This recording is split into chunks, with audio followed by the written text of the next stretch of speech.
Hello, कसे आहात? तर आम्ही शॉपिंगला तर निघालो, पण एक खूप मोठी गडबड झाली हे मी तुम्हाला व्हिडिओमध्ये सांगेलच. तर सर्वात आधी आम्ही पोहोचलो कॉस्मेटिकच्या शॉपमध्ये, कारण मला एक न्यूड कलरची लिपस्टिक घ्यायची होती आणि तो शेड मला मिळतच नव्हता आणि फायनली मला तो शेड नाहीच मिळाला.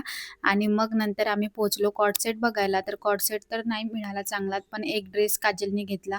आम्ही पोहोचलो साडी घ्यायला. मी नेहमी साडी इंद्रायणीमधनं घेते आणि खरंच इथे खूप प्रिटी साड्या राहते आणि काजलनी तर 2 घेतल्याच आणि मी सुद्धा घेतल्या. मी वेअरसुद्धा केली. काजलनी पण वेअर करून बघितल्या. इथे ना साडी खूप रिझनेबल रेटमध्ये मिळते. मी या 2 साड्या ज्या वेअर केल्या आहे ना, मला कलरमध्ये खूप जास्त कन्फ्युजन होत होतं. तर समजतच नव्हतं की कोणता कलर घ्यायचा.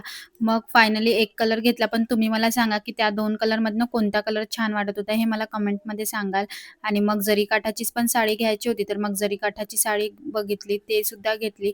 खूप शॉपिंग झाली होती करून, पण तरी आमचं काही संपतच नव्हतं. मग आम्ही पोहोचलो क्लॉथ होलसेल मार्केटला आणि इथे मला तेवढं काही चांगलं आवडलं नाही. मला प्लेनमध्ये साडी घ्यायची होती, पण नाही मिळाली आणि गडबड हीच झाली होती, की खूप जोरात पाऊस सुरू झाला होता आणि अनएक्सपेक्टेड पाऊस होता हा. आम्हाला घरसंसारला पण जायचं होतं, तिथनं पण सामान घ्यायचं होतं. स्वरू पण घरी होता, उशीर पण होत होता. म्हणजे खूप जास्त उशीर झाला होता, काही समजत नव्हतं आणि पावसामुळे खूप वेळपर्यंत थांबावं सुद्धा लागलं.